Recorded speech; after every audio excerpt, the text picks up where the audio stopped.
Okay, good morning, everybody. This is Indivisible 21.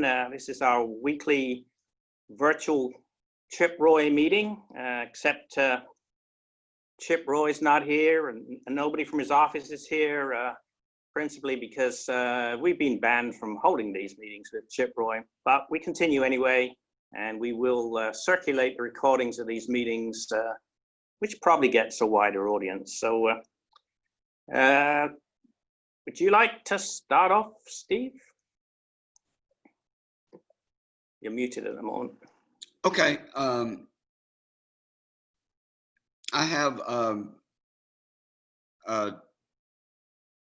two letters. I don't know if I'll read both of them, but I'll start out with this first one. Plus, I also will read a letter to the editor that appeared in the Statesman yesterday. It's not my letter, but I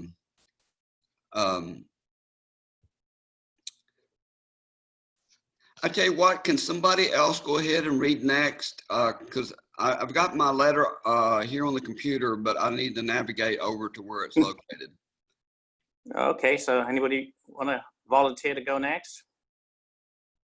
If not, I'll go.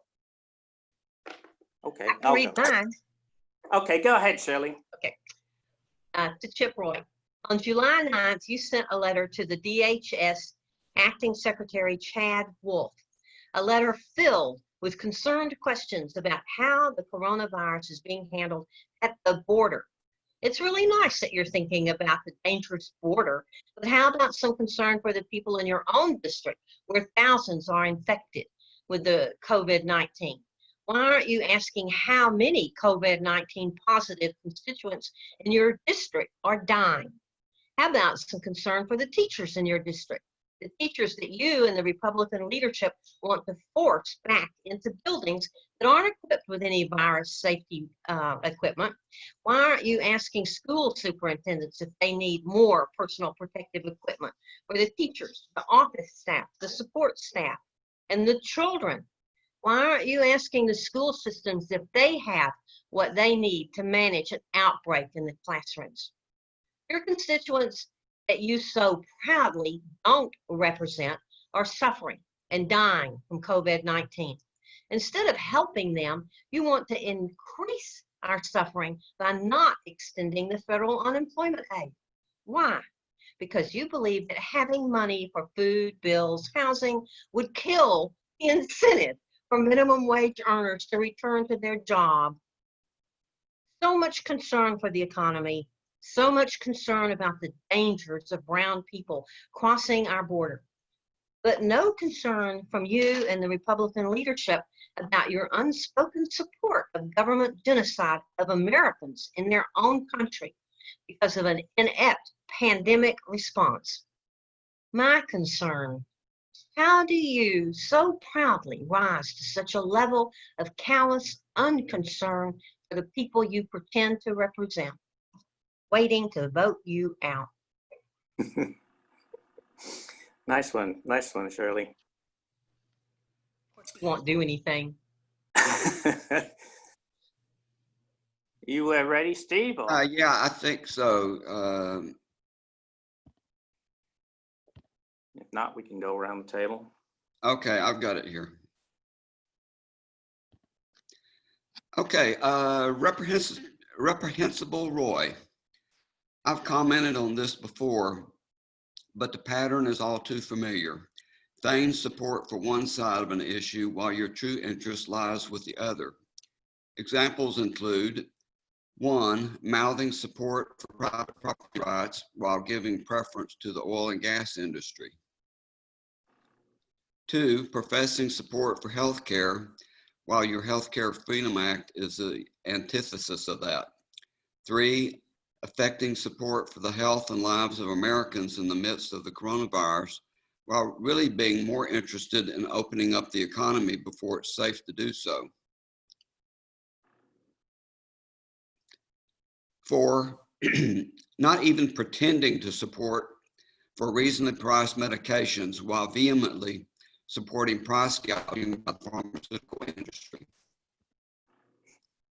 5, And in light of the murder of George Floyd, feigning interest in working towards racial reconciliation while actively stoking white fears and resentments on the other. Exhibit A is your recently introduced, quote unquote, Justice for Victims of Lawless Cities Act of 2020, end quote. We all abhor injuries, deaths, and destruction resulting from violence.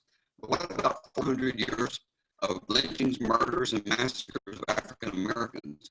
For the vast majority of those deaths, the perpetrators were never arrested, much less prosecuted and convicted. Where is their justice? Representative Roy, have you ever imagined how it would feel to be totally immobilized with your hands cuffed behind your back, 3 men holding you down while one is suffocating you by pressing his knee into your neck? Have you? I thought not. You are a disgrace to District 21, our state and our nation. I can't wait for you to be justifiably defeated on November 3rd.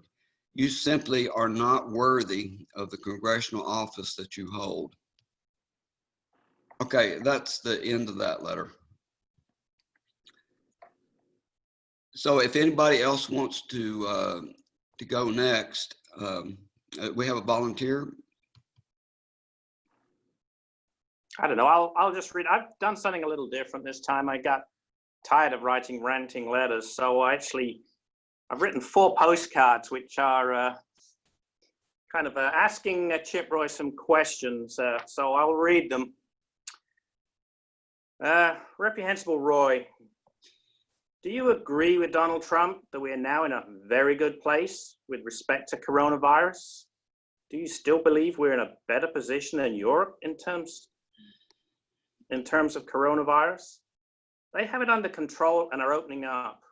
We are out of control and shutting down again. Next one, Representative Roy. Yesterday, Texas set a record for the number of new cases at 11,060 and deaths at 131. The United States so far has approximately 3.5 million cases, approximately 138,000 deaths from COVID-19, and the numbers are rising very sharply. Do you believe we opened too soon without the appropriate safeguards? What do you think Texas and the United States should do to correct this disaster? Next, do you think we're ready to open up the schools in Austin, San Antonio, and elsewhere in your District 21? I can find no information regarding your position on this matter on your website, your Twitter feed, or Facebook account. Your congressional office couldn't enlighten me either when I called yesterday.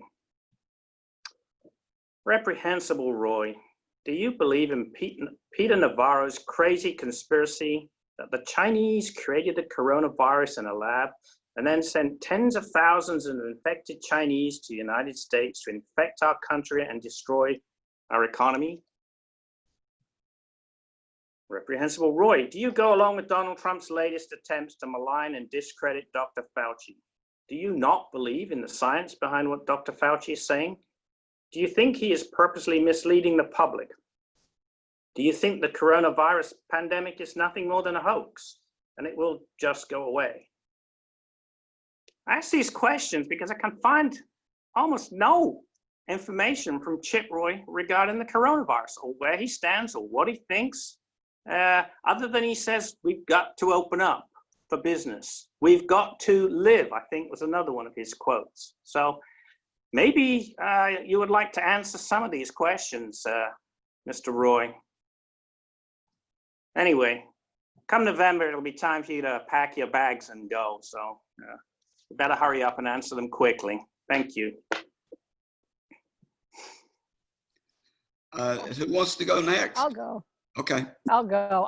I don't have a lot. I actually came with nothing prepared, but I came to support and also for inspiration. But I do have a couple of things. So yes, like Brian was saying, he just never answers any questions. And last week I had written him 2 really short letters. One asking him where he stands on the display of the Confederate flag, and another asking him whether he writes his own tweets, because he had that ridiculous tweet of the guy who won the hot dog eating contest at Nathan's in New York over the 4th of July. And I think he said, "God bless America," or "America is great," or something like that. But so I did write him this morning and ask him, say, "Hey, I never got a response from you. I still would like answers to those 2 questions." And then while Brian was doing his questionnaire for Chip Roy, I came up with another one, and I'll put this in an email to you, Steve. It's, "Dear Chip Roy, I would like to know where you stand on the president's commutation of Roger Stone's prison term." Chip Roy is the Mr. Law and Order candidate. So, and then finally about Shirley's letter, Chip posted yesterday, last night, he retweeted something from Breitbart that said Mexico now ranks 4th for most coronavirus deaths. And his comment was, "Coincidentally, Texas border counties are inundated with cases and deaths, ... Well, what are our numbers in Texas? And what are our numbers in the United States? I mean, Mexico is 4th. Aren't we are we 2nd or 1st? Does anyone know where we stand now? I think we're 1st, aren't we? Yeah. Yeah. So it's kind of ridiculous that, he would retweet that as if it's like, oh, this is just another reason to secure the border. And yeah, he doesn't have that in his tweet. At any rate, that's what I have. Thank you for listening. Okay, thank you, Catherine. That was good. Shirley or Christina or Mary, either one of y'all want to go next? Or Shirley, you already did yours, didn't you, Shirley? Yeah, okay. What about you, Christina? I don't really have anything this morning either, except that I'm really concerned about the teachers and the students. And I agree with Catherine that he's just trying to score political points by this talking about things that are so irrelevant and not talking about things that are. But I don't really have anything this week. I'm just here for support. Well, we always like your support, Mary. Thank you. And nobody, anybody is welcome to join us, even if you don't have a letter, or postcards or anything. We welcome everybody. If you just want to sit back and listen to what we have to say. Yeah, so now the good. CDC is not going to be coordinating the information from the hospitals anymore. The Trump administration is. So apparently coronavirus is just going to go away because the numbers are going to be down. Anyway. Christina, do you have something? Yes, what I have is actually really similar to the comments regarding the letter that Mr. Roy wrote to the HHS, I believe, no, to Homeland Security, sorry. And so basically I write, so many people are being let down since there's no effort being made at the federal level. You're not even trying, and refusing to respond to the pandemic needs of Texas 21. So far, you've downplayed the numbers, focused on reopening Texas. You've ignored the death tolls. There's been no real attempts to mitigate and keep the economy going by supporting PPE or getting everyone to wear masks or supporting local government's decisions. And when leaders don't do the right things and make tough decisions, the death toll rises, the months drag on. We've now got a tremendous amount of hunger in Texas 21. We have evictions that are beginning to start, all kinds of struggle, hardships beyond just people dying and loved ones dying. And from you, Mr. Roy, we have a Border Patrol letter that tries to villainize immigrants and increase fear, instead of a similar letter that could go to, which would actually be your role, a similar letter that would be for schools or for healthcare for our communities, true healthcare and true support, concern for education, and opening schools or not yet opening schools. Any of those would be an appropriate role for you, and yet you continue to play politics literally, and you show no concern for us. Your constituents need your help, and specifically we need extending of the unemployment benefits and other measures that fortunately some members of Congress are putting forward, and I ask that you look into those and follow through.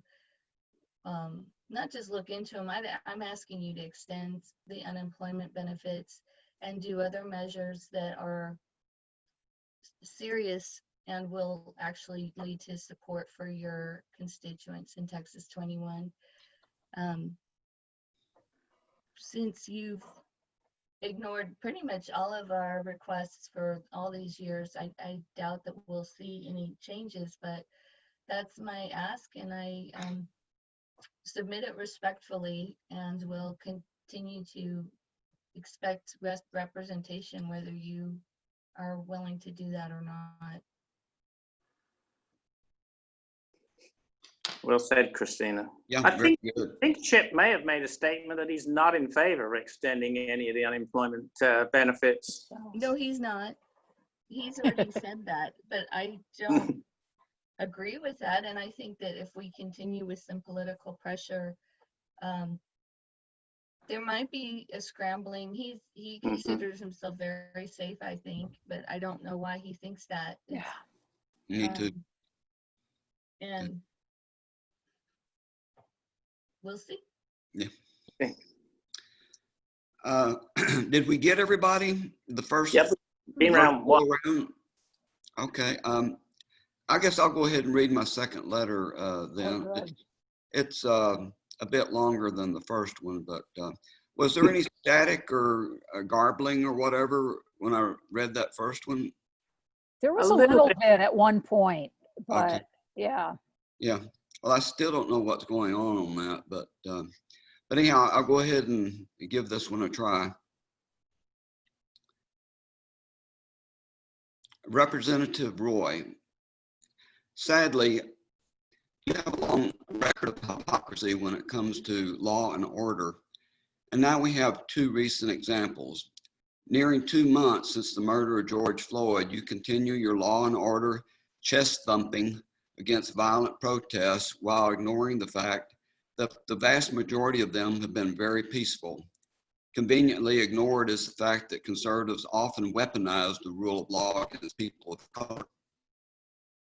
And now we come to the latest GOP assault on the rule of law. Donald Trump suggests commutation of the correct and just conviction of his friend and associate Roger Stone on 7 felony charges.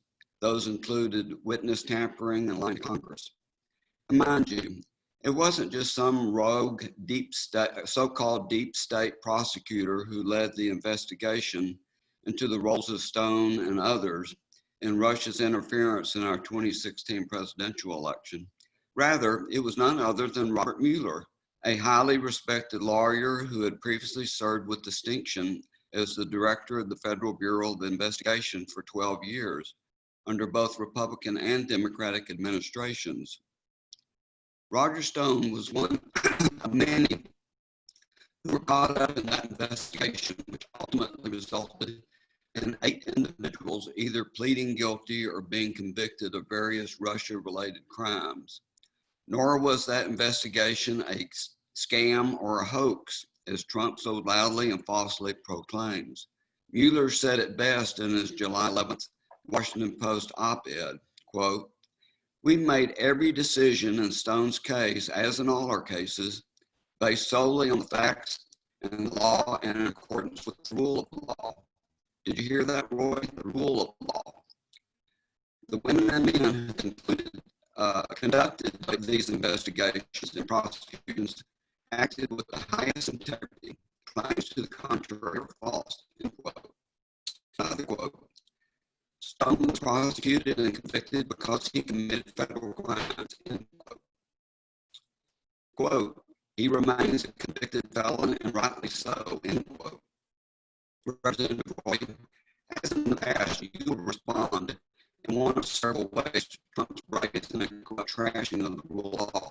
Number one, remain silent. Number two, dodge the issue by passing it off to future historians to weigh in on.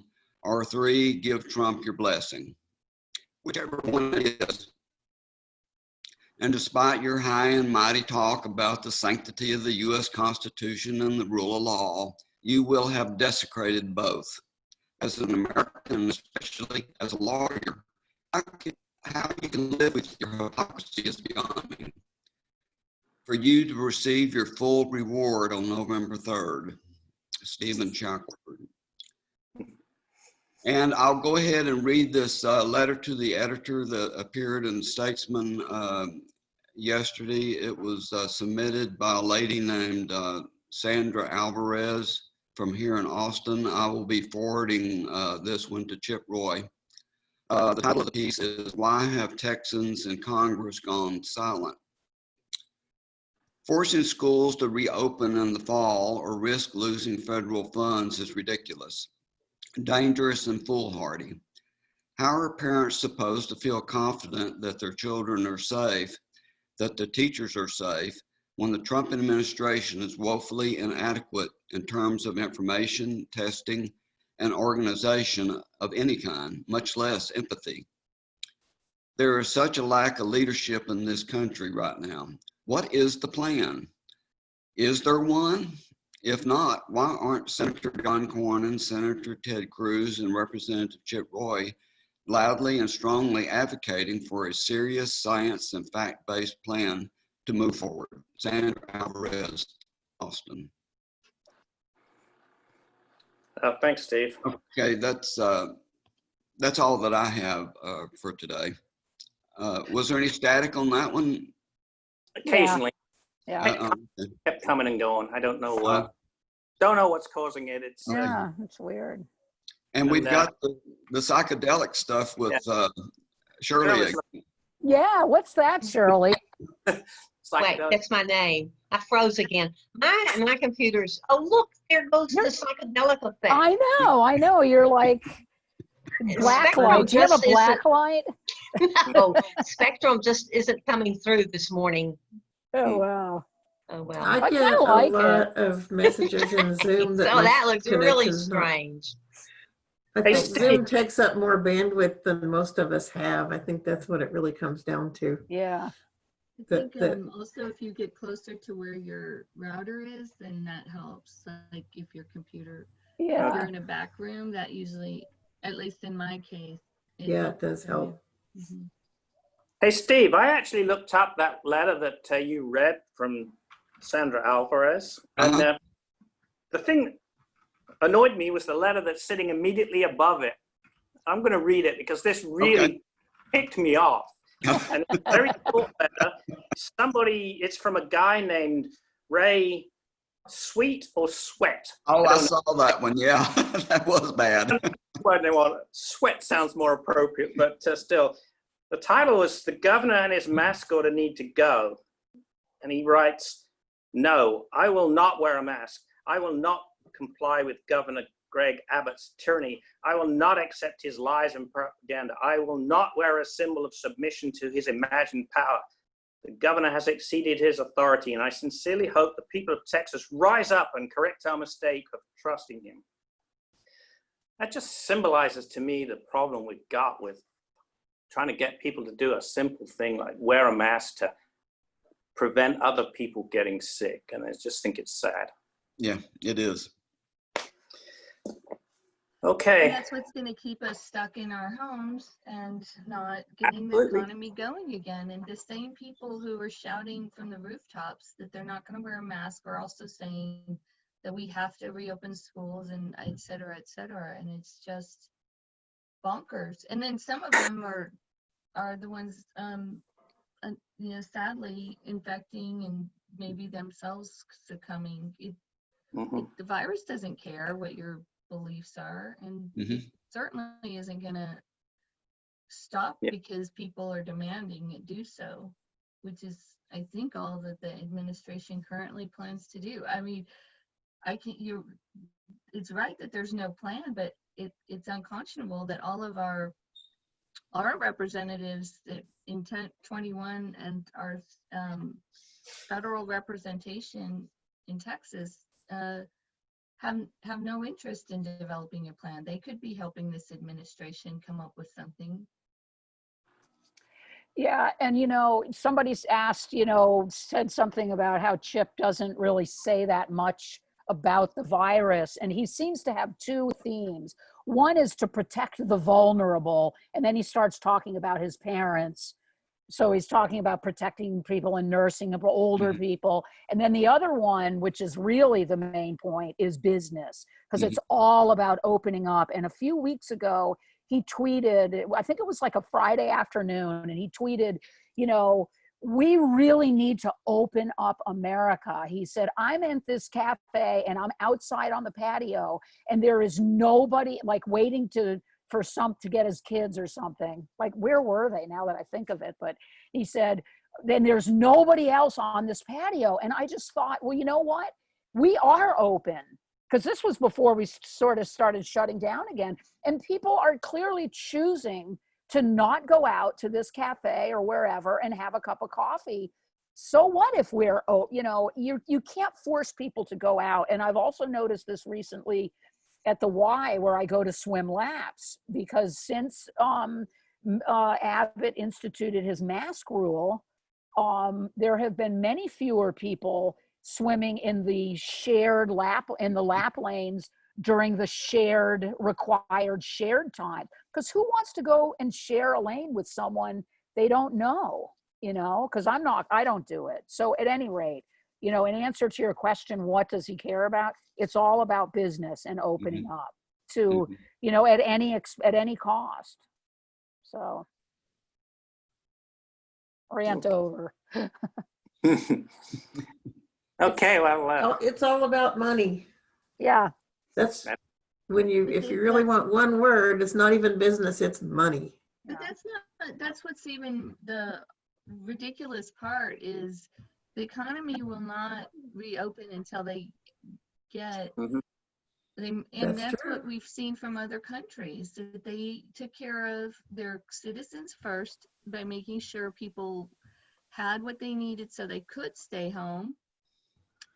And they did not ignore it when the numbers told them they had to shut down more. Right. And they followed the numbers in order to open up, and they're in so much better shape. I think, was it New Zealand has 0 cases now? yeah, Yeah. that's I think even if we had like George W. Bush back, and Oh yeah, I hated George W. Bush, Oh, yeah. but if we'd had, and I still wouldn't want him, but I don't think he would have even. No. So the problem is this devotion to Trump and fear of Trump's base is the other thing besides money, I guess. Yeah, that's a big thing. We have an autocrat in charge.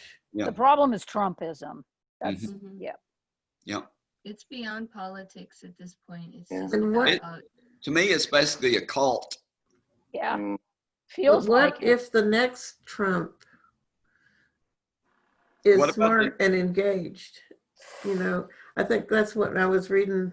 I saw an interview with, I think it was Masha Gessen the other day, and that's what they were saying is that what if the next one is smart and engaged and knows things instead of just an ignorant, you know, bluster. That's what the real danger to us is that the next autocrat might know what's going on. And that would be a lot worse than the one that we have. let's worry about this one for now. Yeah, I know. getting rid of Trump. We have to get rid of this one. And And I think we might put up some more protections and safeguards to where when they when things occur, where, just the violations of the Hatch Act, like that he did in the Rose Garden yesterday, where Mhm. he's basically campaigning on federal That's, property. yeah. That's the kind of stuff that Really? What was, I missed that. I didn't, I mean, I saw it later. I didn't watch it at the time. And yeah, he started off with a press conference, which is an appropriate use of the Rose Garden. And then he Yeah. veered off into anti-Biden and all this Oh, stuff about how Biden's not going to let us have windows. And I don't know, it That was weird. seriously shows how mentally incompetent he Oh. is. Oh, man. It's really bizarre that word salad doesn't just send huge alarm bells, but I do think that Fox and OAN must clip it so he sounds like he makes sense, because he's started off and he still goes in tangents, but it's semi made sense, and then he goes into another direction where it doesn't even make sense. But then when they re-explain what he's talking about, oh, it sounds like he knows what he's talking about. But Part of it's the I mean, media's that's my fault. They clean it guess, up. 'cause- Mm. Part of it's the media's fault. They clean up. They clean up his sentences when they quote him. Why? Well, I actually, think they a lot should of print it exactly the way he said it. they've been printing it verbatim a lot of times, but they don't give context that this is nonsense or that it's Yeah. false. Like if they even start, I just think they need to quit Covering covering him. every word. They of need to that. quit covering stuff that if he's Period. not making a policy, that's the thing Yeah. that's it gets them ratings when they I'll get a load of this one. And Mhm. when he's But- not making a policy or doing something official, they should just stay away.